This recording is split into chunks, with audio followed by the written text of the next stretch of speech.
Saya terpaku. Saya hampir tidak percaya dengan apa yang saya lihat pada kain putih itu. Saya raba ibu jari kaki saya. Saya raba telinga kanan saya. Semuanya ada dan saya tahu bahawa apa yang saya lihat itu bukan mimpi. Saya melihatnya dalam keadaan sedar dan siuman. Saya melihat pada kain putih itu batang tubuh seorang lelaki sedang menggali kubur. Lelaki itu melakukannya pada waktu malam. Badannya kelihatan berpeluh. Itulah Kidun mengorek kubur anaknya, Datuk menjelaskan kepada saya. Saya lihat mata cangkul Kidun menyentuh papan keranda.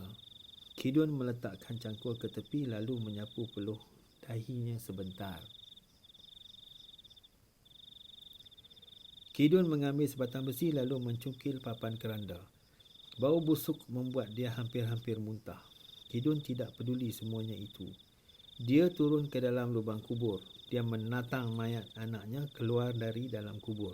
Diletaknya di dekat sebuah pokok. Kidun memasukkan papan keranda kembali. Kemudian menimbuskan lubang kubur seperti sedia kala.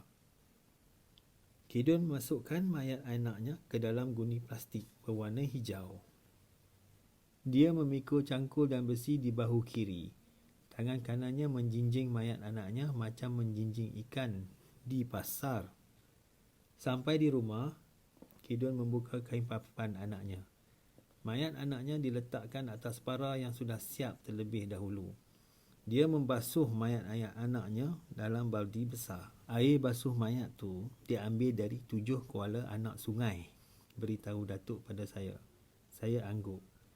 Mata tidak berkelip melihat kain putih, macam menonton wayang gambar, cuma tidak ada iringan muzik sahaja.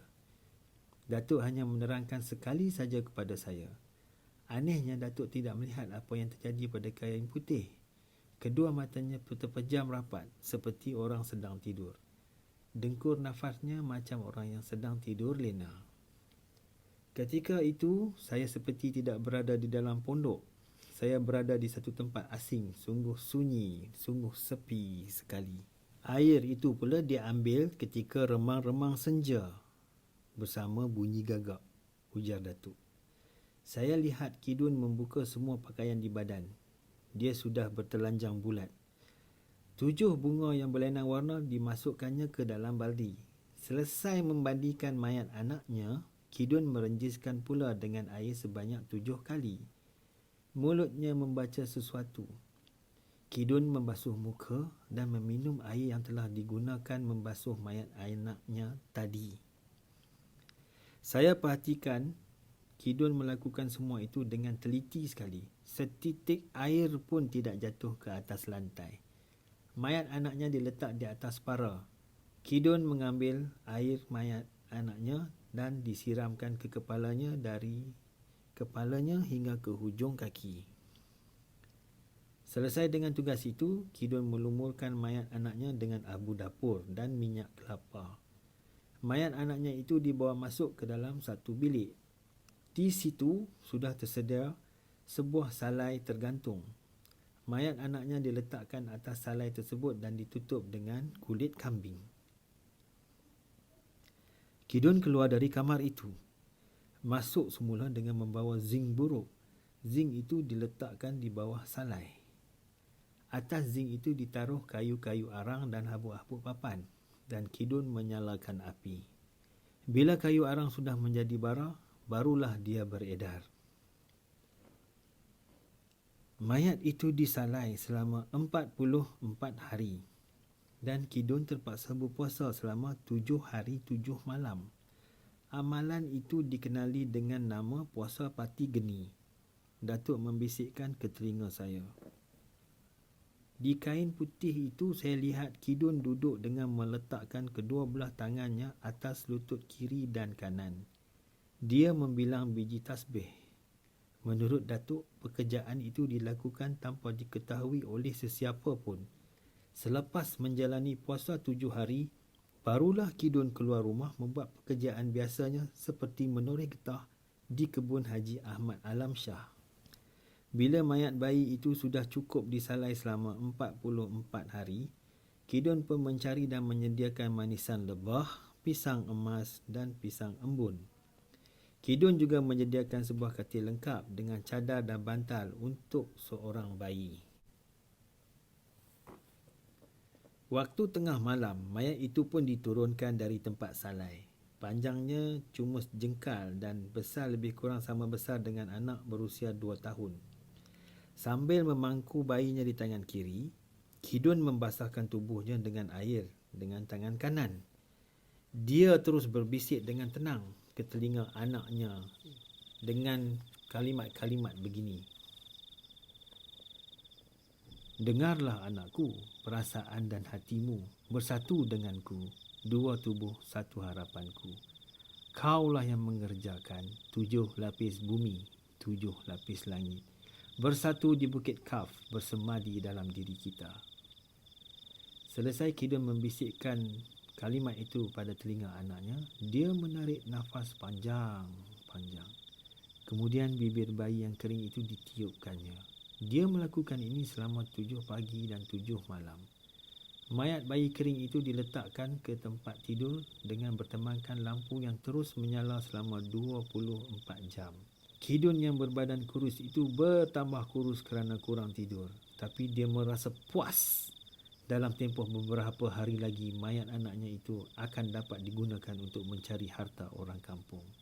Dia terus membayangkan tentang kemewahan dan kesenangan dirinya sendiri.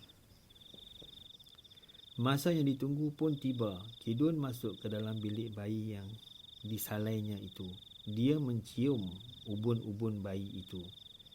Tiba-tiba ubun-ubun bayi itu mengeluarkan asap setelah Kidon menggunakan jampi serapah. Bayi itu menjelma menjadi kucing jantan hitam. Menjilat-jilat tapak kaki Kidon. Kidon pun menepuk-nepuk kepala kucing hitam itu. Kidon menjilat kaki kucing dengan lidahnya. Kemudian Kidon memberi belut kering pada kucing itu. Dalam beberapa saat sahaja belut kering itu habis dimakan oleh kucing itu. Kau pergi ke rumah orang kaya. Kau ambil wangnya separuh dan bawa kemari. Kidon memerintahkan kucing hitam itu. Kucing itu menggaru-garu papan lantai. Akhirnya terjun mengikut tingkap. Tugas Kidon setiap malam ialah menumpukan perhatian pada pelita minyak tanah di depannya. Jika api pelitanya bergoyang tanpa angin, artinya toyo jelmaannya dalam bahaya. Bagi mengatasinya, dia harap api pelita itu dengan secepat mungkin. Toyo jemaahnya akan gaiblah dari pandangan orang. Saya terkejut bila melihat Kidon tersungkur di kain putih. Ilmunya sudah aku tawarkan. Suara Datuk keras. Dia membuka mata. Air dalam mangkuk putih tertumpah dengan sendirinya. Lilin yang padam menyala sendiri. Begitu juga dengan pelita minyak tanah. Saya lihat dari kain hitam terkeluar asap berkepul-kepul. Tulang-tulang ikan yang berserakan atas lantai berkumpul dengan sendiri dan bergerak masuk ke dalam karung di samping Datuk. Bila asap dari kain hitam itu hilang, Datuk pun mengangkat kain hitam itu. Kau lihat, Tamar, saya menggigit bibir. Saya lihat mayat kering terdampar di atas lantai pondok. Baunya cukup busuk. Tekak saya menjadi loya dan mahu muntah dibuatnya. Datuk membiarkan mayat kering itu di situ. Kau pulangkan pada yang berhak, Datuk bersuara lagi sambil menyiramkan darah ayam pada mayat kering itu. Saya perhatikan mayat kering itu bagaikan bergerak-gerak. Bila Datuk melangkah mahu duduk di tempat asalnya, seorang lelaki pula muncul di muka pintu membawa parang panjang. Badannya kurus. Di luar bunyi suara burung hantu kembali menguasai malam yang sepi. Di bawah pondok terdengar bunyi suara perempuan menangis. Kau datang, Kidon. Jangan buat aku begini. Aku mahu hidup, jawab Kidon. Kerja kamu salah di sisi agama. Kau menyiksa mayat anakmu. Kau jadikan Tuan Toyol cuma ani. Aku tahu dalam minggu ini kau mahu mencari pasangannya kan? Bukan begitu, Kidun? Memang benar, begitulah rancangan aku. Tapi aku terpaksa membatalkannya kerana menurut firasatku ada orang yang tahu rancangan aku tu. Orang tu kau lah. Sekarang apa yang kau mahu dari aku, Kidun? Pulangkan toyo jemaah tu pada aku. Aku sembah kau, aku sujud pada kau. Jangan perkara ni dihebohkan. Tolonglah, tolong. Tolonglah, jangan dihebohkan. Aku tak mahu menghebahkan pada sesiapa pun. Tapi toyolmu itu akan kupulangkan ke tempatnya malam ini juga. Datuk memberi keputusan muktamad. Kidun terdiam seketika. Dia melompat turun dan menghilangkan diri dalam kegelapan malam. Suara langsuir ketawa kedengaran dengan jelas. Bila suara itu hilang, saya terdengar suara orang menjerit meminta tolong. Saya renung muka Datuk. Dia kelihatan muram. Niat saya mahu bertanya padanya suara siapa yang menjerit itu jadi terbantut melihat muka Datuk dalam keadaan begitu. Suara siapa tu? Saya bertanya dalam hati. Datuk bagaikan tahu apa yang bergolak dalam dada saya. Dia pun merapati saya. Demikian episod ke-12 Toyol Jadi-Jadian, karya asal Tamar Jalis.